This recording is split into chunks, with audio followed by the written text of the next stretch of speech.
আসেন আসেন আসেন, এখন আসলেই হবে। হ্যাঁ, আজকে যত মানবিক কাজ আছে আমার রেস্টুরেন্টের সিঁড়িতেই শেষ করে ফেলি নাকি? হ্যাঁ প্রিয় বন্ধুরা, আপনি এখানে বসেন।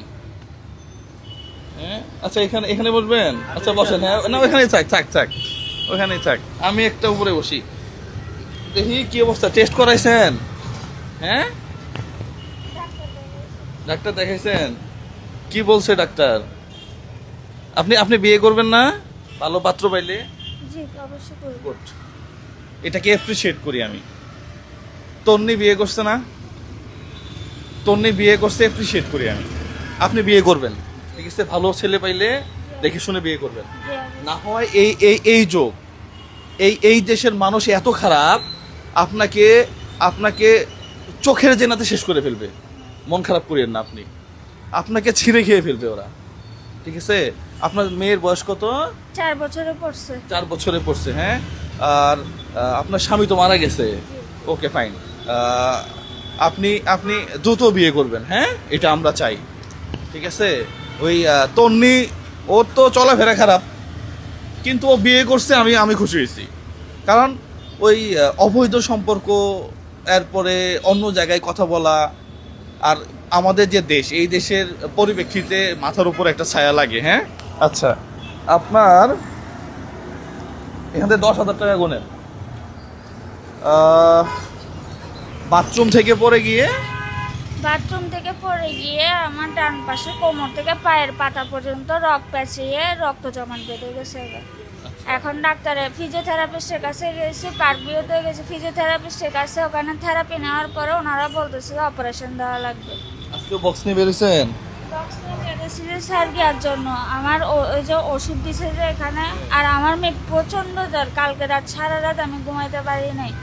ওর ওই যে 6 মাস, ওর যখন 6 মাস তখন ও প্যানিক অ্যাটাক করছিল, খিচুনি চলে আসছে। এখন জ্বর উঠলে আমার ভয় লাগে। সারা রাত জাগনা ছিলাম ওকে নিয়ে, ওর গায়ে। ও, আর আপনি এমআরআই এমআরআই ওই সরকারিতে করবেন? হ্যাঁ হ্যাঁ। সরকারিতে কম আছে। হ্যাঁ, সরকারিতে মনে হয় 4.5-5 বা আশেপাশে হয়ে যেতে পারে। হ্যাঁ, আমি কালকে শিওর, আমি 2বার গেছি কালকে চিটাং মেডিকেল। ওখানে বলছে 8,000 টাকা লাগবে, 7 থেকে 8,000 টাকার মতো লাগবে বলছে। চট্টগ্রাম মেডিকেলেও হ্যাঁ। এত তো লাগার কথা না। যাই হোক, এখন লাগলে তো কিছু করার নাই, তাহলে ওইখানে করে ফেলেন। 10,000 টাকা গোনেন, ওইখানে করে ফেলেন। প্রিয় বন্ধুরা, ওনার পায়ের বাথরুমে পড়ে গিয়ে একটা পা, আমি রিপোর্টগুলো সব দেখছি। হ্যাঁ, একেবারে বাঁকা হয়ে রগগুলা, মানে নার্ভগুলা এক জায়গা থেকে আরেক জায়গায় সরে গেছে। তো এখন উনি স্বাভাবিকভাবে হাঁটতেও পারে না, পাশাপাশি এটা প্রচণ্ড ব্যথা করে। তো যাই হোক, আমরা এর আগেও রুমিয়াপুর পক্ষ থেকে 5,000 টাকা দিছিলাম।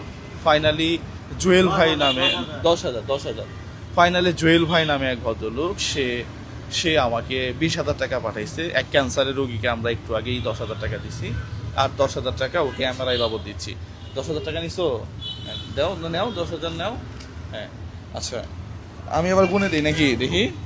কম বেশি হইলে কিন্তু পাবা না। হ্যাঁ, এটা ধরো।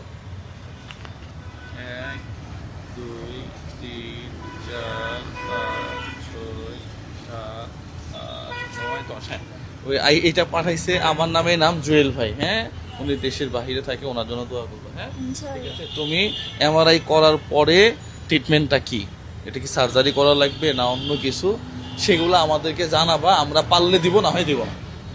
কিন্তু ট্রিটমেন্টটা আসলে কি? প্রিয় বন্ধুরা, ও একটা এমআরআই করতে পারতেছে না, রাস্তায় বক্স নিয়ে নামছে, ও নিজেই হাঁটতে পারে না। যাই হোক, সবাই ভালো থাকবেন, সুস্থ থাকবেন। আমাদেরকে না জানায় কেউ রেস্টুরেন্টের সামনে বলেন বা অন্য কোথাও রাস্তায় হুটহাট করে বলেন যে সাহায্য দেন, এগুলা বলবেন না। একটা সিস্টেমের মাধ্যমে আমরা কিছু কাজ করতে চাই। আমরা মানবতার ফেরিওয়ালা না, জাস্ট যতটুকু পারা যায় করতেছি আর কি। থ্যাংক ইউ সো মাচ, সালামু আলাইকুম।